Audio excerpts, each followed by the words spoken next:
Bonjour chers auditeurs de Radio Jade FM, ici Frédéric Muspelblom pour l'émission Peindre et dépeindre le pays de Ré.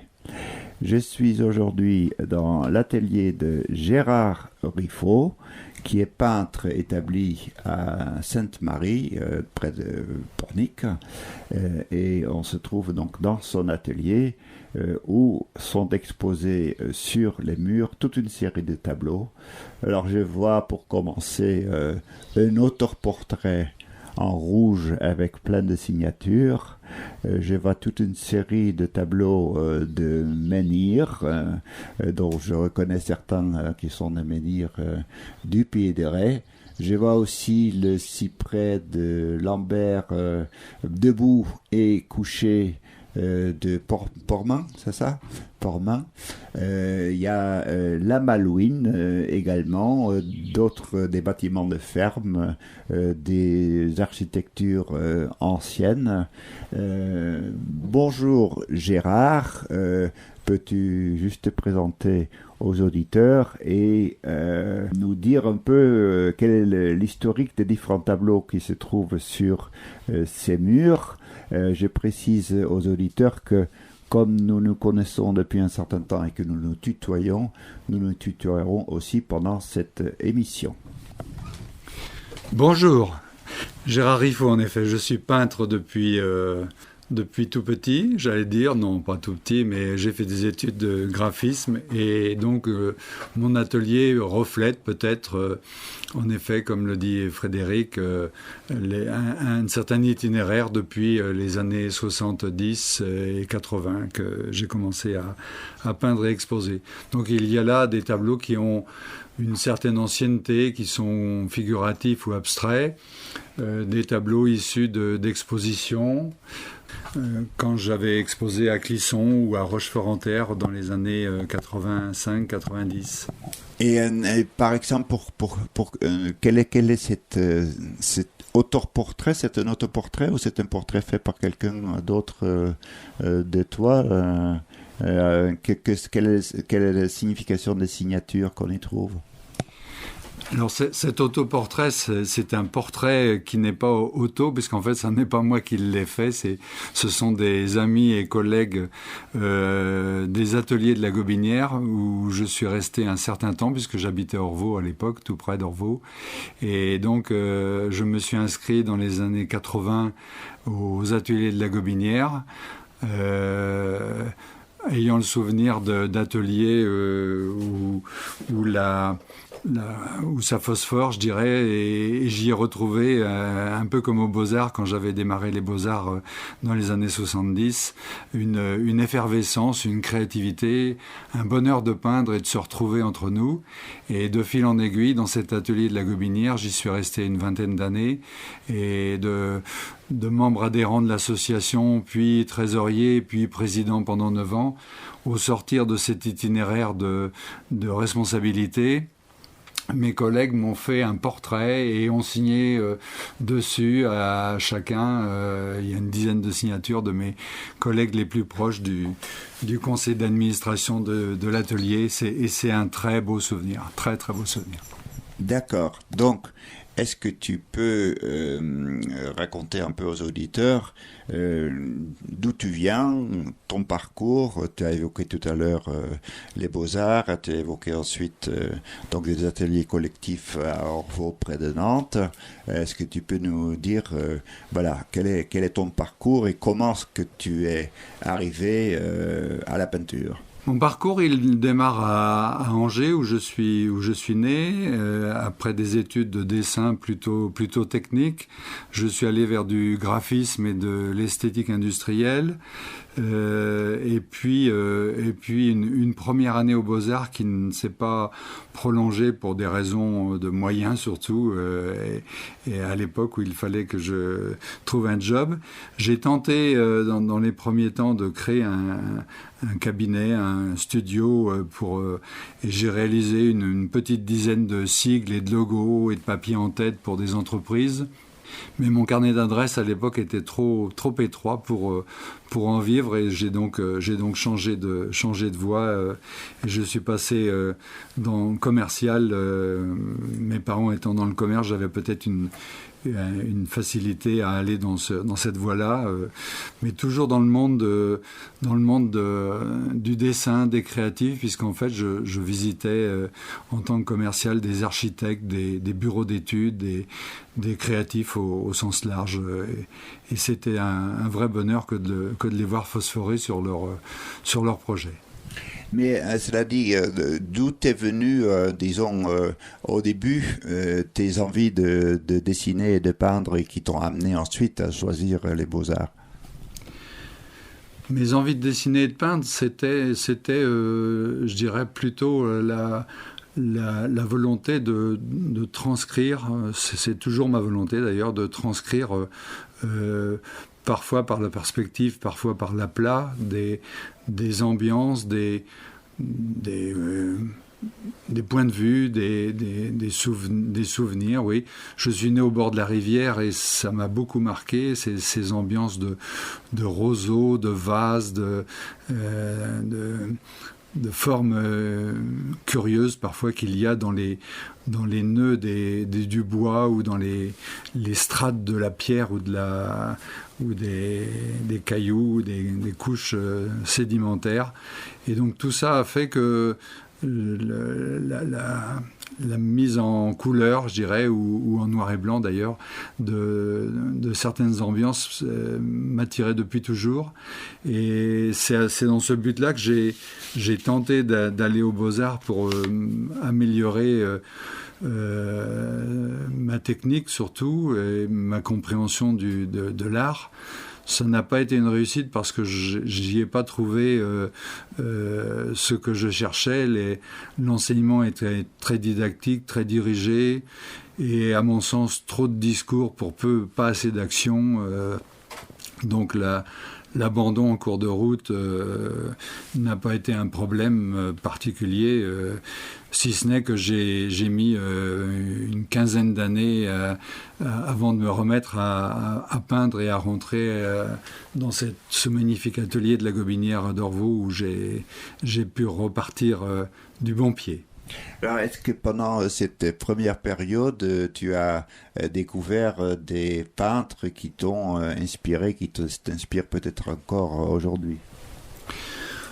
Les peintres qui m'inspirent aujourd'hui, ils s'appellent, c'est peut-être banal, mais ils s'appellent Van Gogh. J'aime beaucoup l'aspect tracassé et les peintures un peu particulière de Van Gogh. J'aime bien l'abstraction qu'on retrouve chez Pierre Eliszynski, et j'aime beaucoup les débuts, même si ce qu'il fait aujourd'hui, à plus de 100 ans, a beaucoup d'intérêt. Ce que fait Pierre Soulages depuis 60 ans, 70 ans maintenant, bientôt, oui, 70 ans. Ce sont des peintres, entre autres, hein, mais il y a des impressionnistes que j'aime bien, il y a des peintres plus anciens que j'apprécie aussi.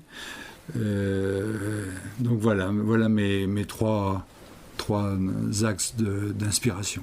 Alors, Orvaux, la Gobinière, c'est quoi? C'était une espèce de maison de la culture? C'était une époque où on prenait, je crois, la culture et l'art pour tous. Qu'est-ce que c'était que cet atelier? L'atelier de la Gobinière à Orvaux, c'était à l'époque, dans les années 70-80, la réunion de quelques animateurs, profs, animateurs, qui regroupait des élèves de la région nantaise d'ailleurs, qui venaient parfois d'assez loin. Et de fil en aiguille, cette association qui avait 100 adhérents dans les années 80 a eu une croissance assez impressionnante. Et quand je l'ai quittée, elle avait 650 élèves, 12 animateurs, 2 conférencières ponctuels, des modèles vivants, une secrétaire, mais surtout la mairie d'Orvaux avait rénové un hangar sur 2 niveaux avec une très belle luminosité, de beaux espaces, une serre pour exposer, un château à côté pour faire 2 expos par an. Enfin, on avait de très beaux moyens. Ils ont d'ailleurs toujours de très beaux moyens pour s'exprimer. Et à l'époque, nous étions l'équivalent, alors c'est peut-être une revanche sous-entendue de ma part, on était plus important que les cours du soir des Beaux-Arts.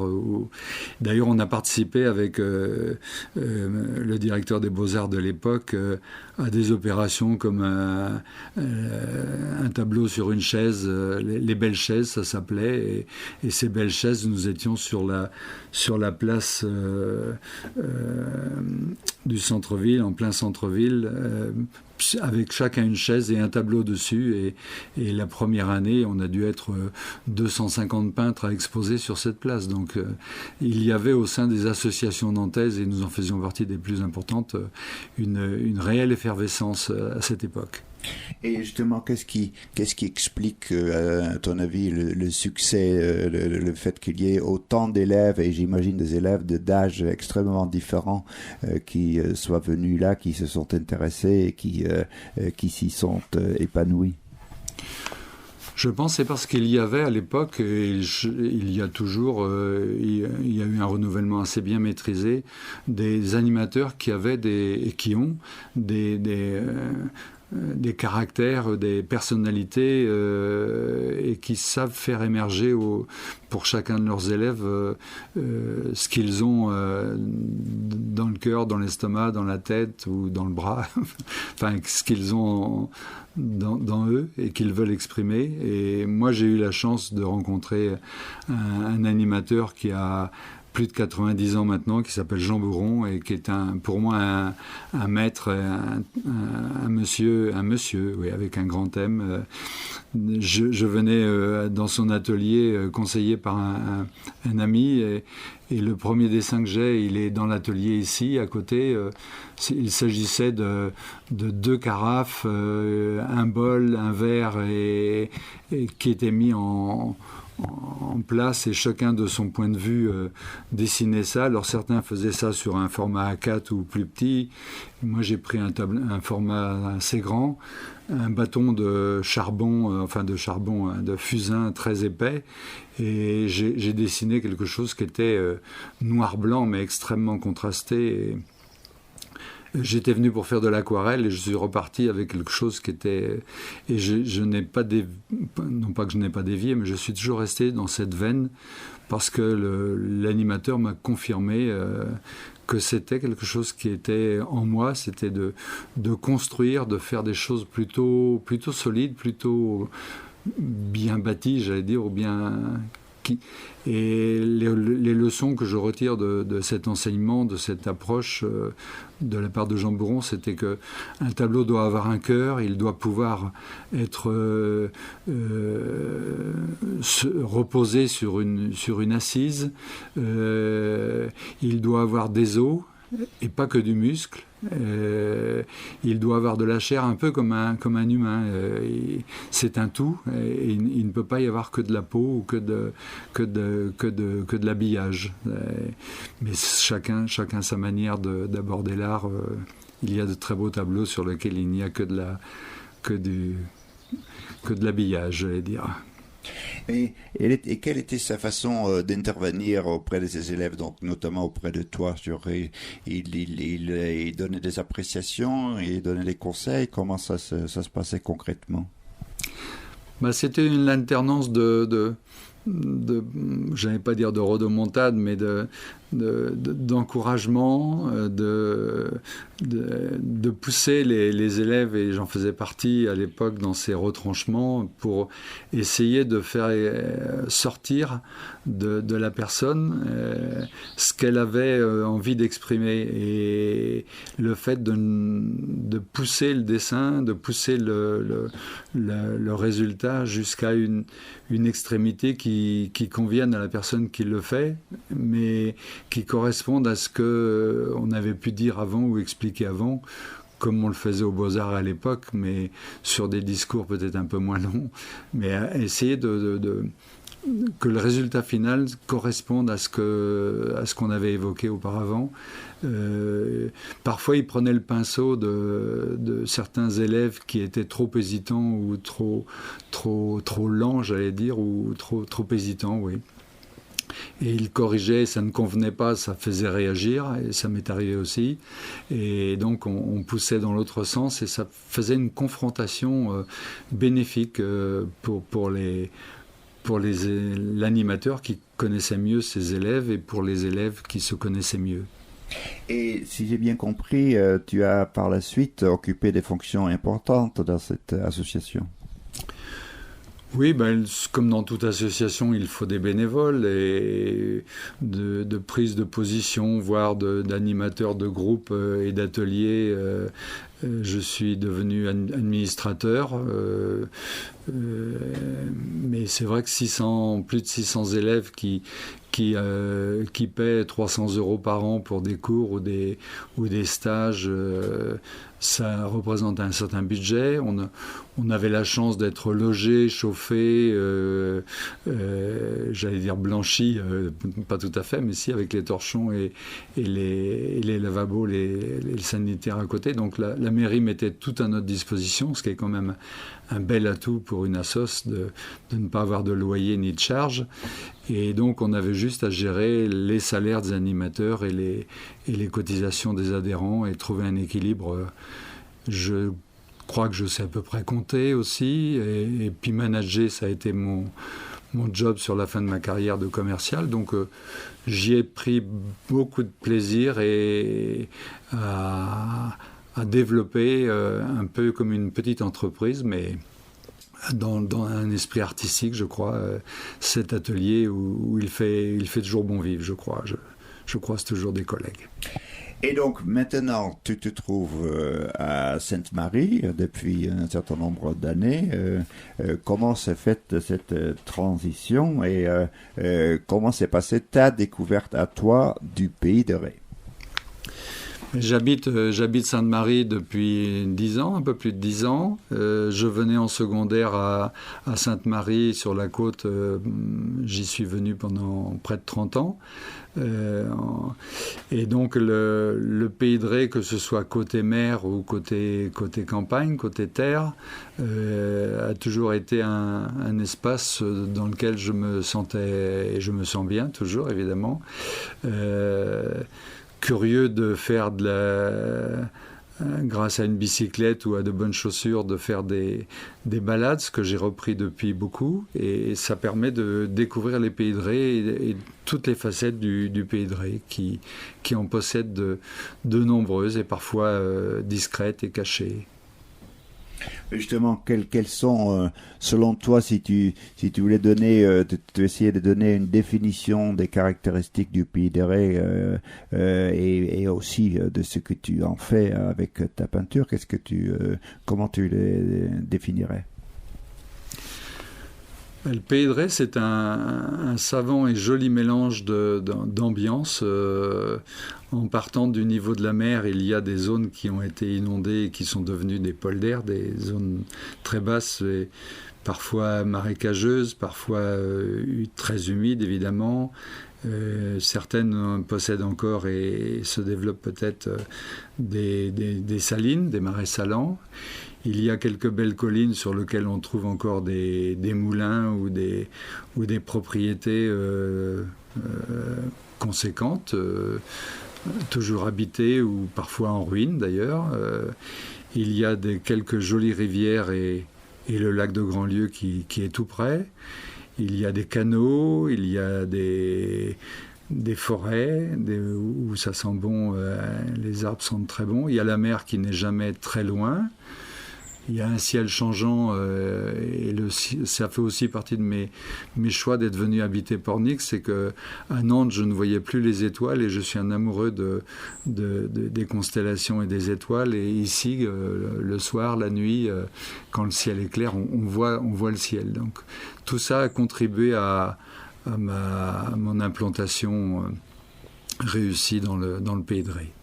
Si j'ai bien compris, tu fais donc des promenades, tu fais des randonnées, voire tu les organises. Tu pourrais raconter aux auditeurs quelques-unes de tes balades de ces derniers temps et de ce que vous y avez découvert, donc est-ce que tu marches avec d'autres personnes?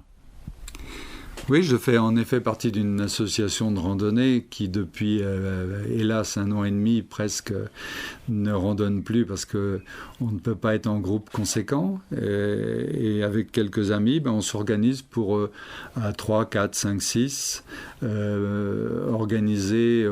partir en rando. Comme j'ai une passion depuis toujours des cartes IGN au 25 millième ou des topo-guides, je me charge ponctuellement d'organiser des randos par les chemins creux, par les sentiers. Les sentiers, c'est le plus facile parce qu'ils sont sur la côte, ils suivent la côte, ce sont les endroits les plus animés et assez connus, assez faciles d'accès. Par contre, là, il y a certains chemins creux, certains endroits. Les dernières randonnées qu'on a pu faire, c'était du côté de Checq-en-Ré, l'abbaye de Buzet, le canal de la Martinière, la pierre qui tremble à Checq-en-Ré, une grosse pierre où, lorsqu'on monte sur un endroit, elle bouge de 2 cm, même si elle fait peut-être 30 tonnes, elle est tout à fait énorme. Et puis, en regardant finement la carte des Pays de Ré, je me suis rendu compte qu'il y avait également beaucoup, oui, peut-être une petite trentaine de mégalithes, de menhirs, de dolmens, de tumulus. Et c'est aussi une de mes passions, puisque j'ai un tableau qui date des années 90 ici, dans lequel j'essaie de faire sortir de la pierre certains vestiges issus de Padirac ou de Gravinis que j'ai beaucoup visité dans le Morbihan. Et donc j'y ai retrouvé là dans ces mégalithes des aspects, des vestiges qui ont un intérêt et que mes amis et relations ont trouvé impressionnantes et intéressantes également.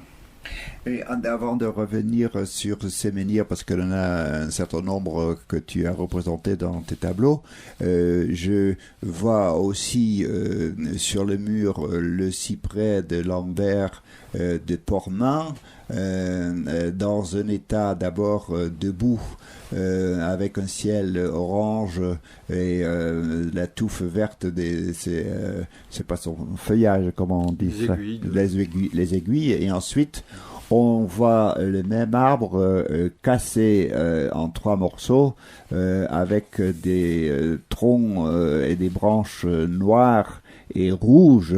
Est-ce que tu peux nous expliquer l'origine de ces 2 tableaux?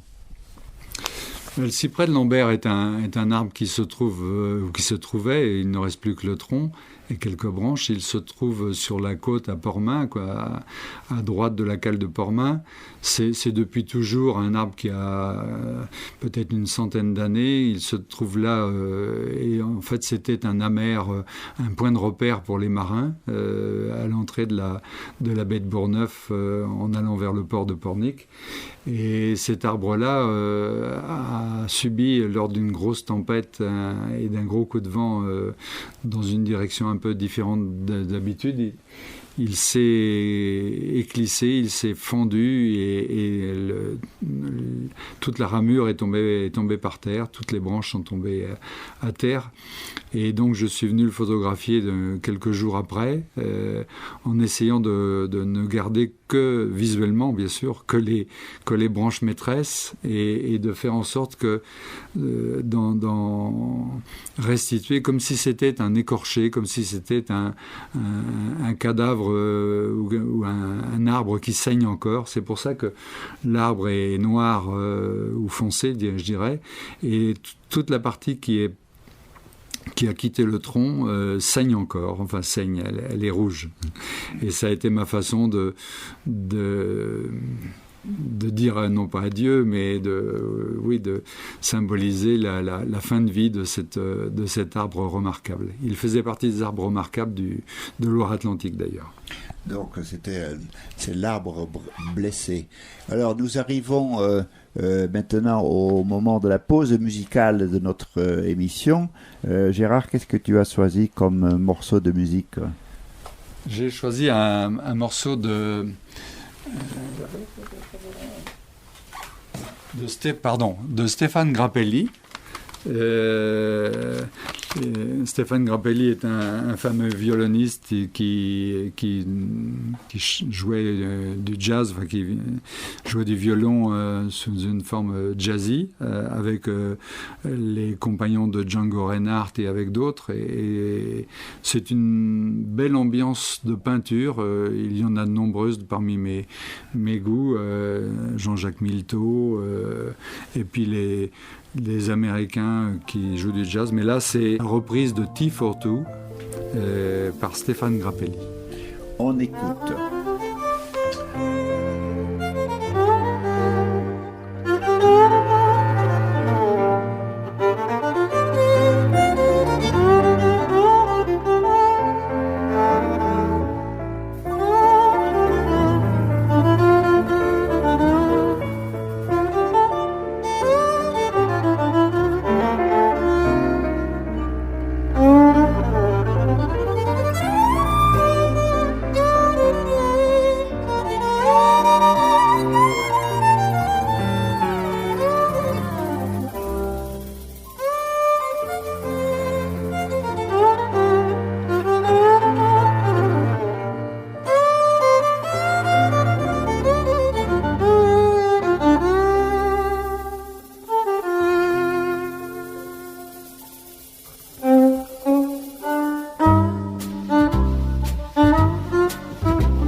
Pornic, la vie culturelle artistique, je crois que tu fais partie de différentes associations.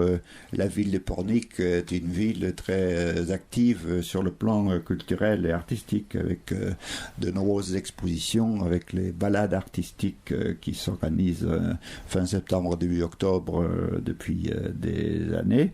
Est-ce que tu peux développer un peu cette vie culturelle et ta place là-dedans à Pornic ? La vie culturelle à Pornic est en effet assez animée. Il y a historiquement, d'ailleurs, Jeanne et Gilles Viau, dans leur livre, relatent la présence de peintres à Pornic depuis plus de 200 ans, et avec des dessinateurs, avec des peintres. Donc c'est l'ouvrage qui s'appelle Pornic vu par les peintres, je crois. La découverte du port de Pornic et la découverte des peintres, en effet. Et Ça permet de restituer Pornic dans un cadre artistique également.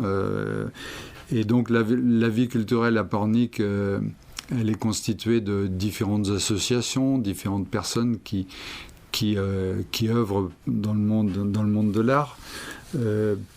Est-ce que c'est la nostalgie? Est-ce que c'est de ne pas avoir retrouvé l'ambiance que je côtoyais, que j'avais sur place à Orvaux? Toujours est-il que je n'ai jamais vraiment retrouvé l'esprit et l'animation, l'émulation qu'il peut y avoir même si les associations qui existent aujourd'hui ont toutes les unes et les autres des qualités pour exposer à la salle des arts qui a été refaite par la mairie, et elle est devenue très, très confortable, j'allais dire. Les escaliers de Pornic l'été, les marches qui descendent vers le port sont animées au beau jour également. Il y a eu une opération sur la place Massé à une époque qui était un peu comme le Montmartre porniquais, j'allais dire. Enfin, il y a différentes initiatives qui sont faites, sans compter ce qui existe chaque année à la fin du mois de septembre, que sont la balade artistique, ou que sont les balades artistiques depuis une vingtaine d'années, et qui regroupent sur 2 week-ends la visite des ateliers des peintres qui veulent bien ouvrir leur atelier depuis cette époque. Et tu as toi-même participé à cette balade artistique? J'y ai participé depuis 2012, quasiment tous les ans. J'ai fait parfois un break parce que je considérais que je n'avais pas assez de peinture nouvelle. Et pour moi, faire une expo, c'est avoir une trentaine, une quarantaine de toiles différentes et qui me permettent de présenter des choses nouvelles. Alors, j'ai utilisé par le passé ou le fond de peinture que j'avais sur des expos que j'avais faites à Clisson, à Rochefort-en-Terre ou ailleurs en Bretagne. Et puis en arrivant à Pornic ou en faisant une première expo, j'ai fait une première tentative, j'allais dire, qui s'est appelée Rivage. Et il s'agissait en fait d'une ligne d'horizon avec des rochers devant, avec des arbres, enfin toujours, et le tout ponctué avec une matière que j'utilisais beaucoup à l'époque, que sont du sable, des cailloux intégrés dans un enduit ou dans de la colle ou dans du gesso, enfin une solution qui permette de donner du grain au tableau. Et par la suite, tu as donc participé d'autres fois? Les autres fois, le thème de l'année suivante, oui, ça a été suite à un voyage en Laponie après avoir vu de nombreuses aurores boréales, j'ai fait toute une expo sur des aurores boréales. Alors c'était un challenge un peu compliqué parce qu'en fait les aurores boréales ça bouge tout le temps, c'est en animation, en mouvement perpétuel, et puis parfois ça disparaît également, et je les ai fixés sur des toiles également avec du sable et du grain, où on voit à la fois les étoiles et le mouvement. C'est censé représenter le mouvement des aurores boréales dans des ciels très clair, très beau. Et l'année suivante, puisque je suis parti pour faire arriver bientôt dans 2 ans, à Saint-Jacques-de-Compostelle, j'ai commencé le chemin de Saint-Jacques, et voilà 3 ans, oui, je crois, j'ai fait toute une série que j'avais appelée Chemin. Et donc, en faisant la première étape à l'époque du puits à Conques, j'ai fait des photos sur le chemin, en faisant des photos justement de chemin. Et ça m'a permis de présenter des tableaux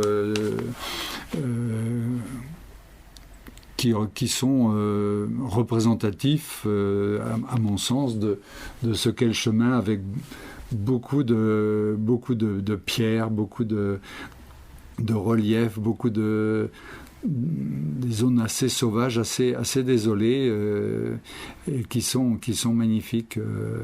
Donc c'est l'un des tableaux qui se trouve là-bas. Oui. Où on voit effectivement un chemin avec des cailloux parsemés par-ci par-là, un peu presque comme des notes de musique, et puis des arbres dans le fond. Ma passion pour les cailloux, j'allais dire les cailloux, oui, ce sont des cailloux. Donc là, tu as sorti un livre, ça fait un peu de bruit. Ça fait un peu de bruit, oui. C'est un livre qui s'appelle Les Lumières de l'Aubrac. C'est une sœur, une bonne sœur, une sœur qui s'appelle Sœur Eliane, qui a fait ces photos dans l'Aubrac, et on voit des territoires extrêmement étendus avec des marais, des collines, des endroits tout à fait désolés et isolés, et avec en effet des ambiances assez superbes de fermes complètement isolées, et surtout de chemins entourés de pierres qui ont été posées là par les... Lorsqu'elles sont petites, elles ont été posées par les gens qui habitaient là pour délimiter les champs, et lorsqu'elles sont trop grosses, ce qui est aussi le cas, elles sont restées au beau milieu du champ ou de l'espace. Et donc, tu en as fait des tableaux. Ces tableaux, tu les as exposés donc chez toi. Et au moment des balades artistiques, des gens sont venus te voir. Quels sont les commentaires que les gens te font sur tes tableaux pendant ces balades? Ben, pendant ces balades, lorsque je ne mets qu'un thème en présence, c'est-à-dire que des aurores boréales, que des chemins, ou que des lignes d'horizon, on voit que c'est la même personne qui a fait la même série. Lorsque je mélange aurore boréale, chemin, ligne d'horizon, papier marouflé que je faisais beaucoup à mes débuts et que j'aime beaucoup le papier. C'est quoi le papier marouflé? Papier marouflé, c'est le fait de peindre sur un papier qui a une bonne tenue, qui est solide. Alors, sans dévoiler de secret particulier, le papier crépon ou le papier fin qu'on trouve dans les boîtes de chaussures est très friable, il s'abîme beaucoup. Par contre, il y a un papier qui est extrêmement solide, qui sert aux emballages, qui s'appelle du papier kraft, un papier brun jaune, qui est extrêmement solide. Et ce papier, on peut peindre dessus en mettant des couleurs assez épaisses. Et j'avais pour habitude, et c'est ce que Jean Bourron, mon animateur, m'avait fait voir aussi, parmi les astuces, c'est qu'une fois que ce papier est peint et sec, on peut le froisser. Et une fois qu'il a séché, on le remet à plat. Ça fait du relief. Et sur ces reliefs, on peut rajouter de la peinture pour qu'il n'y ait que les reliefs à prendre la couleur. Et une fois qu'on a fait ça, alors on peut le faire une fois, 2 fois. On peut après le mouiller, le coller sur une planche. Il faut mieux quelque chose de solide, sur du bois ou sur une toile assez costaud. Et en séchant, il se tend à nouveau et il devient tout plat, tout lisse. Et ça donne une vibration comme le tableau qui se trouve en haut à gauche, qui est le Café Breton à Rochefort-en-Terre, où en fait on voit une façade de bâtiment où on a l'impression qu'il y a un arbre qui a donné des reflets. Ça fait un effet de moire, un effet de variation de couleurs plus claires, plus foncées, mais dans la même teinte. Et ça donne, à mon sens, des résultats qui sont intéressants. J'ai fait beaucoup de tableaux sur ce... Et les gens donc me disent, on a l'impression que ça n'est pas la même personne qui fait ça, et à l'inverse, que j'ai une palette et une approche assez étendue alors est-ce que c'est l'enseignement qu'on m'a apporté ou est-ce que c'est la curiosité que j'ai? Je crois que ça va être un peu tout ça. Et il y avait un dernier point, parce que tu as dit concernant la vie culturelle et artistique à Pornic qu'il y a un endroit du côté de la place du Marchix qui ressemblait un peu au Montmartre de Paris. Est-ce que tu peux en dire un peu plus? De quoi s'agit-il? Il s'est agi par le ça a dû exister une ou deux fois de regrouper sur cette place. C'est pas la place du Marchix, c'est la place Massé ou enfin en face les Halles, juste en face les Halles et autour des Halles de Pornic, qui est un bel endroit historique qui a du charme. De regrouper sur cette place des personnes qui ont des tableaux à présenter et qui en direct. Et c'est ce que nous avions fait ce jour-là. On devait être une trentaine, exposer à la fois des œuvres anciennes ou récentes, et également poursuivre. Alors il y avait là des peintres, des dessinateurs, des caricaturistes, des photographes, des sculpteurs, enfin il y avait différentes personnes et il avait fait très beau, donc c'était un plus.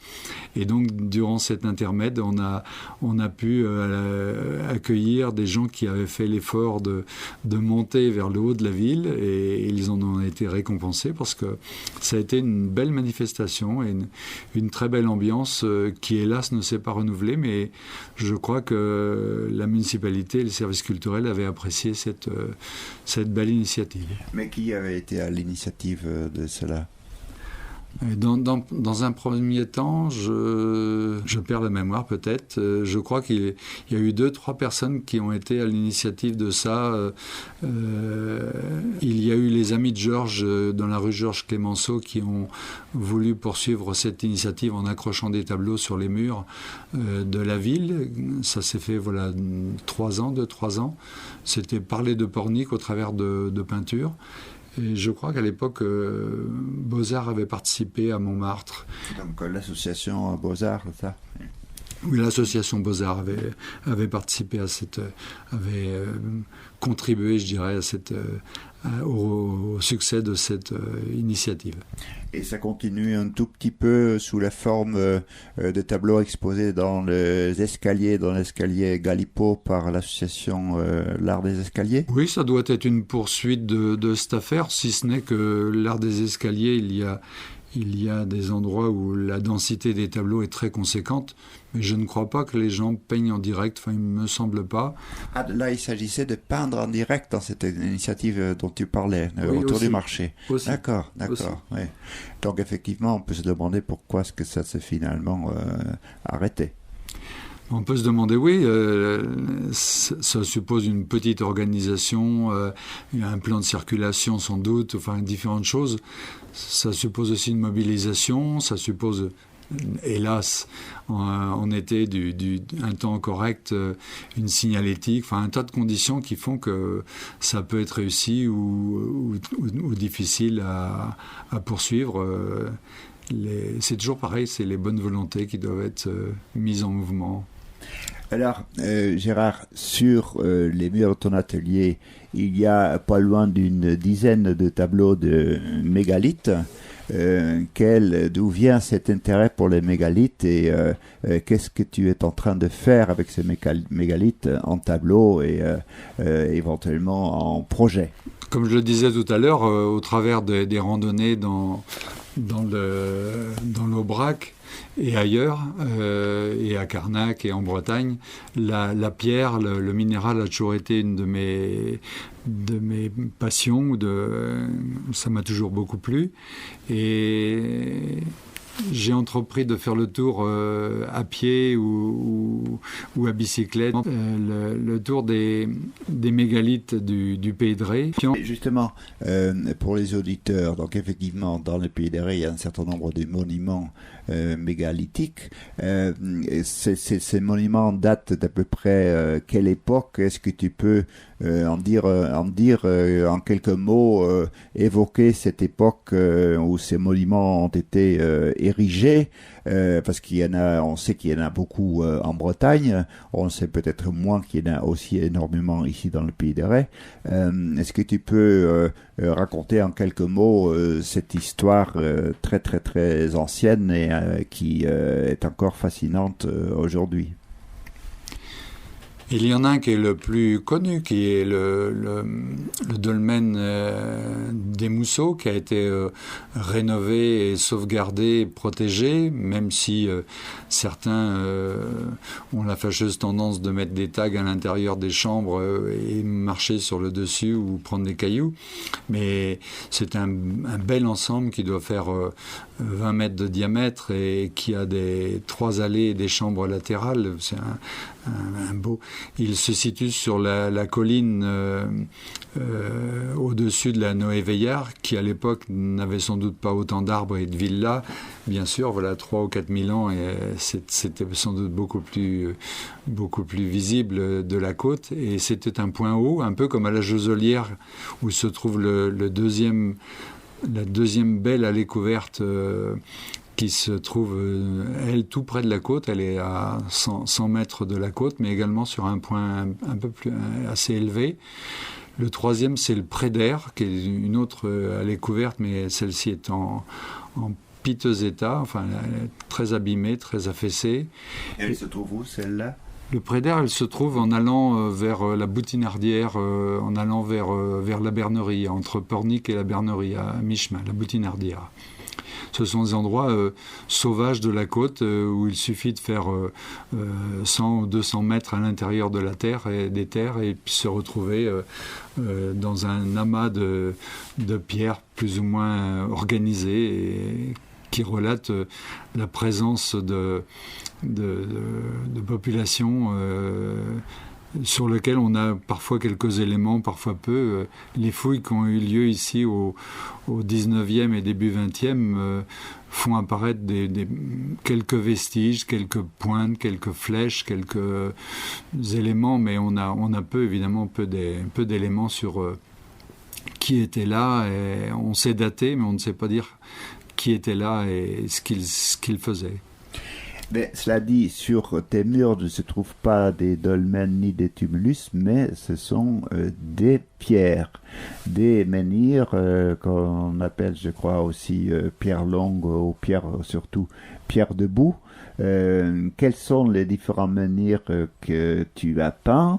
Est-ce que tu peux éventuellement dire aux auditeurs dans quels endroits ces menhirs se trouvent? Et quelle est leur taille, leur forme? Il y a le menhir de Pierre Bonde qui se trouve à Corsay. Il y a le menhir de la Mégerie ou le menhir des Cassis également à Corsay. Ce sont de très belles pierres qui font 4-5 mètres de haut, parfois hélas entouré de ronces, donc on ne voit pas la base, on ne sait pas si la base est enfoncée de 3 mètres ou de 5 mètres, peut-être est-il enfoncé dans la terre depuis un certain temps, il a perdu de sa hauteur.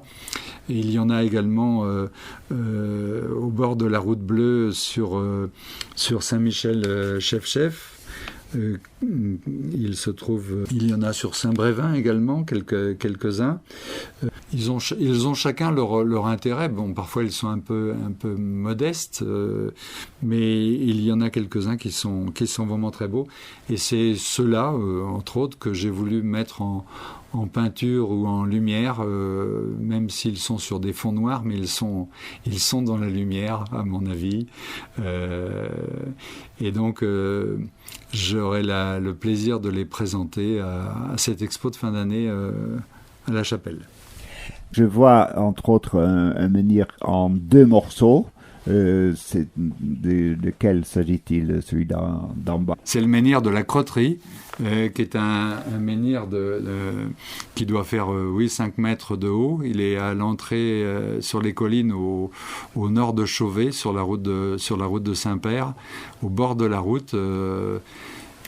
Hélas entouré d'un poteau télégraphique, de fils électriques, mais en faisant abstraction de ça, et c'est tout l'intérêt d'être peintre et de pouvoir cadrer, changer et d'oublier certains aspects, ça permet de remettre le mégalithe dans son environnement ou en le dépouillant de ce qui l'entoure et qui n'était pas là à l'époque.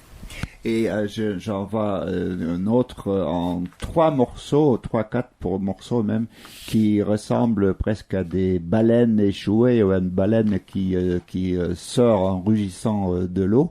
Ce sont, oui, en effet, des menhirs. Alors, je pense que ce sont des pierres qui devaient être debout, alignées.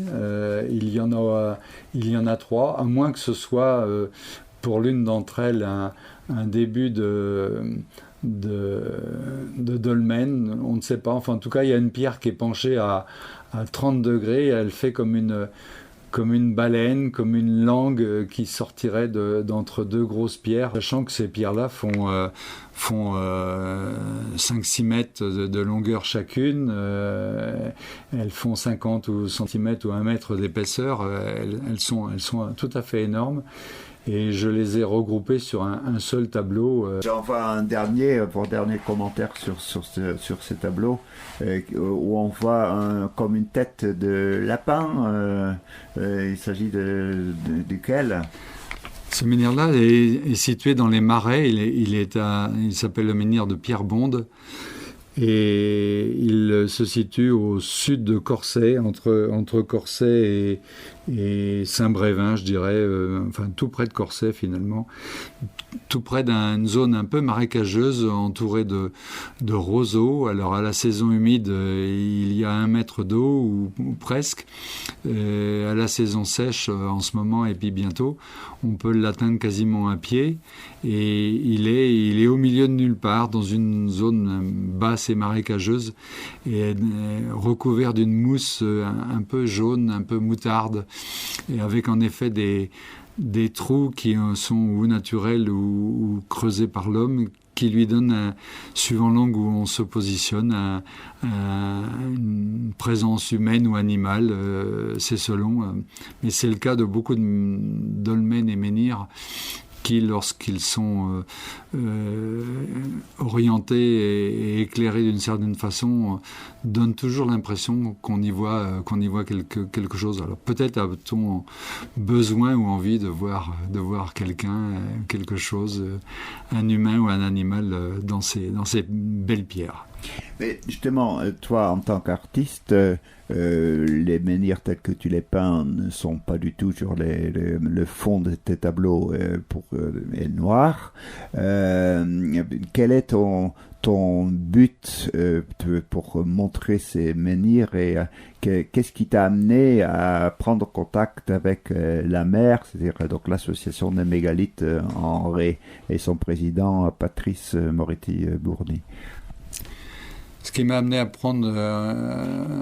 renouer la relation avec Patrice Moretti-Bourny, c'est que le Pays de Ré a des facettes qui sont méconnues, et parmi ces facettes méconnues, les menhirs, les mégalithes en font partie, et il m'a semblé que le croisement de photographes, de peintres, de sculpteurs, d'artistes, avec une société savante, avec des gens qui veulent faire connaître et sauvegarder ces menhirs, serait une idée intéressante pour se croiser et croiser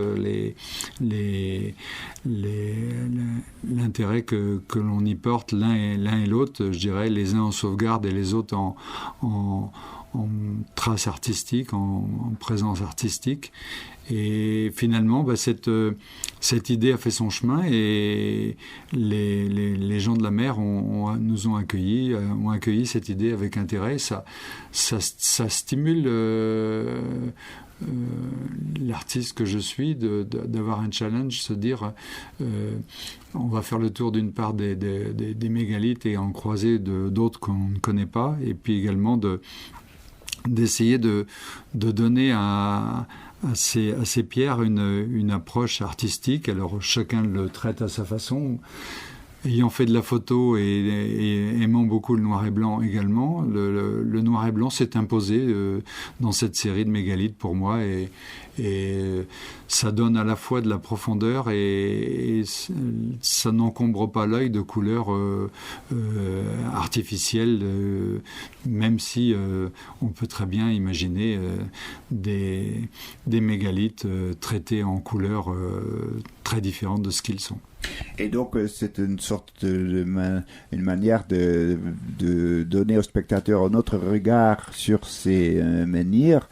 Et donc, cela va donner lieu à une exposition à la fin de cette année? Oui, ça va donner lieu à une exposition à la mi-novembre, un petit peu avant la mi-novembre, à la chapelle de Pornic. Et cette exposition permettra à des peintres, à des photographes, à des sculpteurs, à des dessinateurs, et également évidemment à l'association La Mer et à la Société des Amis du Musée de l'Homme et du Muséum d'Histoire Naturelle, à des conférenciers, de faire une exposition multiforme et intelligente, je serais tenté de dire, qui permettront, ces différentes approches permettront aux visiteurs non seulement de découvrir des représentations artistiques des monuments, mais également de connaître l'histoire et le fin mot de ces éléments, de retrouver dans les maquettes qui ont été faites voilà quelques années ou dans la cartographie de ce qui existait, parce qu'il y a de nombreux mégalithes qui ont disparu. Les cultivateurs ou les ont fait disparaître parfois, ou ils ont été enfouis sous la végétation. Ou on s'en est servi pour construire des maisons. Oui, quand ils étaient suffisamment petits, j'allais dire, ils ont servi de matériaux de construction. Lorsqu'ils sont trop importants, ils restent en place, et parfois ils tombent par terre, alors qu'ils étaient beaucoup plus présents et impressionnants debout. C'est le cas d'une pierre qui doit rester debout, une pierre levée. Et donc cette exposition se fait avec le soutien de la ville de Pornic. Oui, la ville de Pornic a répondu présente pour cette expo, et j'en suis très content, parce que ça permettra à différents artistes et différentes approches d'occuper un espace qui est un bel espace, qui est la chapelle. C'est la chapelle de l'hôpital. La chapelle de l'hôpital, et ainsi de présenter une palette artistique, une palette qui représente les mégalithes et la présence des mégalithes sur le pays de Ré, au travers du Muséum d'Histoire Naturelle, qui sera présent au travers des bénévoles le Musée d'Histoire Naturelle de Nantes, c'est ça? De Nantes, oui. Et avec ce que nous a proposé par le Patrice Moret-Bourny, la présence de conférenciers, de maquettes, de photos, et donc ça bouclera la boucle d'une présence de 3 ou 4 000 ans de pierre levée. Alors, en conclusion, Gérard, l'avenir. L'avenir, c'est sur la veine de ce que représentent les mégalithes, et au travers des randonnées, des balades, je dirais, que j'ai pu faire sur le pays de Ré. Je me suis rendu compte, je ne suis pas le seul, qu'il y a, issu du passé, mais un passé qui est toujours présent, possibilité de créer de futures œuvres, j'en suis convaincu, à partir de vestiges du passé, à partir des différentes facettes du pays de Ré. Et ces facettes, ce peut être des ambiances de salines, ce peut être des marécages, ce peut être des ponts ou des endroits qui ont une certaine ancienneté, ce peut être des fermes qui ont des bâtiments, des hangars, enfin des habitats qui sont pour certains un peu à l'abandon, des châteaux ou des demeures conséquentes, des moulins. Il y en a encore quelques-uns qui sont présents. Et au travers de ces différents éléments du patrimoine, de porter un éclairage, une mise en valeur de toutes ces facettes, je dirais, illustrant les pays de Ré. Donc au moyen de la peinture, de la photographie et puis d'autres activités artistiques, faire redécouvrir ou embellir par les représentations qu'on a fait les différents aspects du pays de Ré. Gérard, merci. À très bientôt, auditeurs de Radio Jade FM. Merci.